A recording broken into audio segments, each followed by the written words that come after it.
Dealing with probate can be a complex and time-consuming process, especially while dealing with the loss of a loved one. Let me help you out and tell you 5 things that you should be aware of when dealing with a house in probate. Here are the 5 things that you need to be aware of when dealing with a house in probate. But first, let's start off with what is probate? Probate is the term for the legal process that happens when someone passes away. During this process, assets are assessed to pay off loans and inheritance is handed over to the heirs. You can expect some general things all over the country, but these laws do vary from state to state. To be the legal owner of an inherited house, you may need to go through the probate process. When a will is present, an executor will already be assigned to handle the deceased person's will.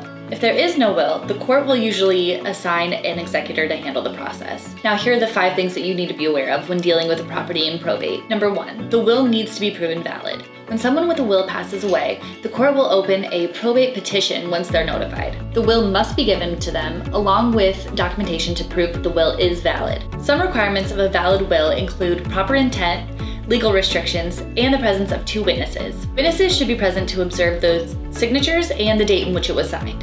Number 2, creditors and heirs must be notified. After your loved one passes, you will need to notify any creditors and rightful heirs that you're filing a probate case. One option is to put a notification in the newspaper. The property may need to be sold to pay off any debt that your loved one had. This could include credit cards or personal loans, auto loans.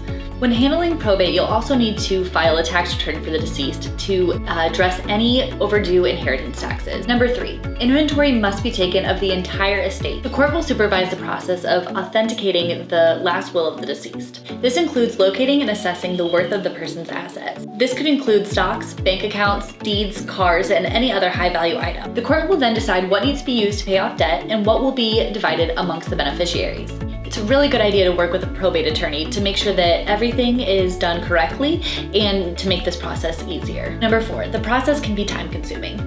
If you're the one dealing with the estate, you might find yourself juggling paperwork, court proceedings, and phone calls. This can take up a lot of time. Having a will sets a plan in place, leaving little to be decided by the courts. This makes the process go a lot faster than if there were no will. Some probate cases can be wrapped up in a few months, while others take years to resolve. Number 5, you can sell the property while in probate. If you no longer want to deal with the house, your best option may be to sell it. There's no need to wait until after the probate process is concluded. If no will is included, then the house will need to be sold through the probate courts. This is a very regulated process. Court fees and specific procedures must be followed, and these rules vary from state to state. If a will is present, the executor of the property is able to petition the court to sell it on their own. This is perfect for those who want to avoid court costs while maintaining control over the process. The best route for those who want to save even more money is to sell to a professional home buyer. When you work with a professional home buyer like us, you'll be able to avoid many of the fees associated with selling with an Omaha real estate agent. You don't have to worry about cleaning up the property or paying any commission fees. Sometimes heirs are surprised when a home is left to them.